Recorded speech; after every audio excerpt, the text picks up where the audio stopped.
Number 3 سورۃ آل عمران آیت number 133۔ تفسیر۔ وسارعوا اور دوڑو، جلدی کرو، سرعت جلدی ہونا، لپکو، الی مغفرۃ بخشش کی طرف، من ربکم تمہارے پروردگار کی طرف سے جو ہے اللہ کی بخشش کی طرف لپکو، جلدی کرو، وجنت اور جلدی کرو اس جنت کے لیے عرضها السماوات والارض جس جنت کا عرض آسمان ہے اور زمین۔ کس میدان میں جلدی کرنی چاہیے؟ دیکھو اس میدان میں جلدی کرو، ایک تو اللہ کی بخشش کی طرف کہ وہ تمہارے گناہوں کو معاف کرے، جلدی کرو، یعنی جو گناہ ہو گیا ہے تو اس کے مقابلے میں نیکی بھی کرو، جلدی کرو۔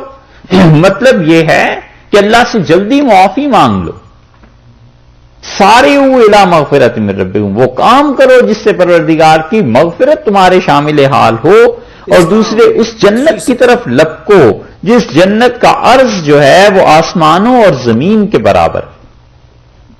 عرض سمجھتے ہیں؟ 3 تفسیریں اس عرض کی گئیں۔ ایک تو تفسیر یہ کی گئی ہے کہ طول اور عرض ہوتا ہے نا کپڑے میں یا زمین میں یا کسی بھی چیز میں، تو طول سے عرض جو ہے ہمیشہ تھوڑا ہی ہوتا ہے، کم ہوتا ہے۔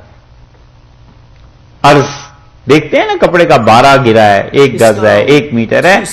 اللہ نے فرمایا ہے کہ ان 7 آسمانوں کو اور زمین کو اگر تم ایک لائن میں لگا دو تو جتنے بھی 1000 لاکھ جتنے بھی میل بنے گا، جنت کا عرض اس سے بھی بڑا ہے، اس کے طول کی تو بات ہی کیا ہے۔ عرض السماوات والارض، جس جنت کا عرض جو ہے وہ آسمان ہے اور زمین ہے، اتنا تو اس کا عرض ہے، اور اس کے بعد اس کا طول کتنا ہے جنت کا، یہ کون جان سکتا ہے۔ ایک تفسیر تو یہ کی گئی، اور دوسری تفسیر یہ کی گئی ہے کہ عرض سے مراد قیمت، یعنی وہ جنت میں جو تمہیں جگہ ملے گی وہ آسمان اور زمین اگر بیچے نا کوئی تو جتنی قیمت وہ لگا سکتا ہے اس سے کہیں بڑھیا وہ جنت کی زمین ہے۔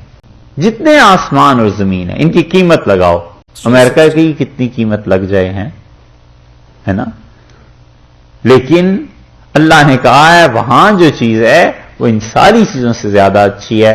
رسول اللہ صلی اللہ علیہ وسلم نے فرمایا تم میں سے کسی آدمی کو 1 کوڑے کے برابر 3 فٹ جگہ جنت میں مل جائے، ارشاد فرمایا تمہاری اس ساری زمین ساری کائنات سے زیادہ خوش نہیں۔ دوسری بات یہ، تیسری تفسیر کی گئی ہے کہ لپکو اللہ کی بخشش کی طرف اور اس جنت کی طرف جس جنت میں آسمانوں کو اور زمین کو اس کے برابر وسعت دی گئی ہے، اتنی گنجائش ہے اس میں، یعنی مطلقاً وسعت مراد ہے، عرض اور طول نہیں، بلکہ وہ جنت اتنی وسیع ہے کہ تمہارے سارے آسمان اور زمین اس میں سما جائیں۔ ہے کس کے لیے؟ اعدت للمتقین، ان لوگوں کے لیے رکھی گئی ہے بنا کے جو متقین۔ دیکھا آپ نے اوپر جہاں نار کا ذکر آیا ہے جہنم کا 131 نمبر آیت میں، اس کے آخر پہ کہا ہے کہ اعدت للکافرین، وہ آگ جہنم اصل میں کافروں کے لیے ہے، اور اس میں فرماتے ہیں کہ جنت اعدت للمتقین، جنت اصل میں متقی لوگوں کے لیے، مومن کے لیے جہنم نہیں ہے۔